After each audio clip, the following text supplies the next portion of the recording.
Hello and welcome to Achievers Hive dear learners of IGNOU MS psychology second year IO psychology students के लिए आज हम MPC 032 यानी human resource development के paper के इंपॉर्टेंट क्वेश्चंस लेकर आए हैं, जिन्हें एग्जामिनेशन में आपको बिल्कुल भी मिस नहीं करके जाना है। और जो इंपॉर्टेंट क्वेश्चन आज आपको रिसीव होने वाले हैं 100% आपका क्वेश्चन पेपर इसी में से आपको मिलेगा। ऐसा मैं इसलिए कह रही हूँ क्योंकि जब मैंने प्रीवियस 10 ईयर्स के अबाउट टॉपिक्स का क्वेश्चन पेपर्स का रिवीजन किया, बहुत थॉरली उनको देखा अच्छे से, तो मैं जान पाई कि जो सेक्शन ए और सेक्शन बी है उसमें जो क्वेश्चंस है वो बहुत ज्यादा एक दूसरे से कॉपी पेस्ट किए हुए हैं। मतलब सेक्शन ए में जो क्वेश्चन पूछे गए हैं वो नेक्स्ट ईयर सेक्शन बी में पूछे गए हैं, इस तरीके का सिस्टम चलता रहा। जब मैं आपको यहाँ पे अभी इंपॉर्टेंट क्वेश्चंस दिखाऊंगी तो एक चीज मुझे आपको ये बतानी है कि एक तो आप देख रहे होंगे कि हर टॉपिक के आगे हमने कुछ मार्क किया हुआ है कि 3 times 5 times 3 times 2 times 4 times. तो ऐसे भी यहाँ पे टॉपिक निकल कर आते हैं जो 10 टाइम्स भी पूछे गए हैं। कुछ टॉपिक्स को मैंने येलो में अंडरलाइन किया हुआ है, येलो में हाईलाइट किया हुआ है। ऐसे टॉपिक्स पर बेस्ड कुछ ना कुछ क्वेश्चन जरूर आएगा, उन्हें आपको बिल्कुल भी मिस नहीं करना है।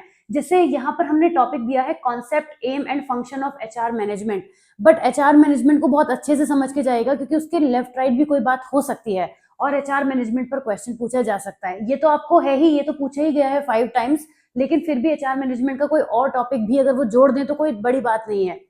इस तरीके से अगर हम देखते हैं तो इंटेलेक्चुअल प्रॉपर्टी राइट्स तो ऐसा लग रहा था ऑलमोस्ट हर ईयर पूछा गया है, या तो सेक्शन ए में या फिर सेक्शन बी में। ये सभी क्वेश्चन जो आपको दिख रहे हैं मैंने सेक्शन ए मार्क तो किया है, लेकिन ये सारे ही टॉपिक सेक्शन बी में भी पूछे गए हैं, इसीलिए इनका नंबर ऑफ टाइम्स इतना बढ़ गया है। मैंने इनको इन्हीं टॉपिक को सेक्शन बी में रिपीट नहीं किया है। 10 टाइम्स केवल सेक्शन ए में नहीं पूछा गया है इंटेलेक्चुअल प्रॉपर्टी राइट्स, ये शायद 6 to 7 टाइम सेक्शन ए में पूछा गया है और बाकी कुछ टाइम सेक्शन बी में पूछा गया है। तो जो टॉपिक बी में रिपीट हो रहे थे मैंने उन्हें सेक्शन ए में ही ऐड ऑन करती चली गई। जैसे ऑर्गेनाइजेशनल अप्रोचेस पूछी गई हैं, ये भी सेक्शन बी में कई बार पूछी गई है, शायद 2 बार पूछी गई है, और सेक्शन ए में 2 बार पूछी गई है। तो इस तरीके से ह्यूमन रिसोर्स डेवलपमेंट को आपको नहीं छोड़ना है। कॉर्पोरेट सोशल रिस्पॉन्सिबिलिटी देखिए कितनी बार पूछा गया है, ध्यान से देखिए यहाँ पे कि जो कॉर्पोरेट सोशल रिस्पॉन्सिबिलिटी वाला टॉपिक है वो 10 टाइम्स पूछा गया है। तो ये बहुत इंपॉर्टेंट है, इसे बिल्कुल आप ना छोड़ें, इसको बिल्कुल भी आपको छोड़ के नहीं जाना है। इंटेलेक्चुअल प्रॉपर्टी राइट्स को बिल्कुल भी स्किप नहीं करना है। नेक्स्ट सेक्शन बी की तरफ हम आते हैं, लेकिन उससे पहले कुछ और टॉपिक्स हैं। अच्छा, टॉपिक आपको लग सकता है कि 29 टॉपिक ज्यादा है, बट ट्रस्ट मी ये ज्यादा नहीं है क्योंकि आपका क्वेश्चन पेपर इसी के अबाउट इवॉल्व करेगा। यहाँ पे आप देख सकते हैं परफॉर्मेंस अप्रेजल पर क्वेश्चन बहुत पूछा गया है। वर्क प्लेस बुलिंग और वर्क प्लेस वायलेंस ये सिमिलर टॉपिक ही है, एक इसकी कैटेगरी हो जाती है, वर्क प्लेस वायलेंस के अंदर ये टॉपिक आ जाता है। तो आप ये देखिए, ये भी कई बार पूछा गया है, ये भी पूछा गया है। अगर इन टोटल देखें तो 9 टाइम्स इस क्वेश्चन को सेक्शन बी में पूछा गया है। तो आपको ये टॉपिक्स बिल्कुल नहीं छोड़ने हैं, मल्टीकल्चरल ऑर्गेनाइजेशन को मिस नहीं करना है, और यही इतने ही टॉपिक हैं, इससे ज्यादा नहीं है। इतने टॉपिक्स को अगर आप प्रिपेयर कर लेते हैं तो डेफिनेटली आप एग्जाम में बहुत ही अच्छा करके आएंगे।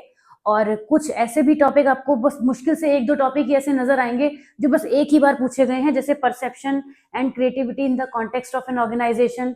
उसके बाद यहाँ पर भी देखिए तो 6 सिग्मा इंटरवेंशन एक बार पूछा गया है। On the job of the job होना चाहिए ये, ऑफ द जॉब ये जो है ये पूछा गया एक बार। Universal declaration of human right एक बार पूछा गया है। तो 3-4 ही टॉपिक ऐसे दिख रहे होंगे आपको जो एक ही बार पूछे गए हैं, बाकी सब टॉपिक रिपीटेड हैं, वही क्वेश्चन घूम घूम के आ रहे हैं। अब एक बहुत अच्छी बात जाने से पहले मैं आपको बता दूं, इस वीडियो के एंड करने से बहुत ही अच्छी बात है, इसको ध्यान से सुन लीजिए कि जो एमपीसी 032 का जो आपका पेपर है उसमें जो लॉन्ग क्वेश्चन आते हैं वो इस तरह से भी आए हैं 2+4+4, 6+4, 7+3। तो आपके पास ये मौका भी रहेगा कि अगर कोई टॉपिक आपको पूरा नहीं आता है तो आप उसका आधा भी करके आते हैं तो आप मार्क्स अच्छे स्कोर कर पाएंगे।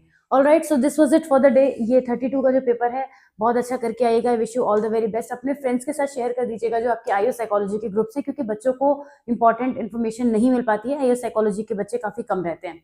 ऑलराइट, तो मैं मिलती हूँ आपसे एमपीसी 003 के 33 के इंपॉर्टेंट क्वेश्चन के साथ में। Take care of yourself, wishing you all the very best, see you soon, bye bye.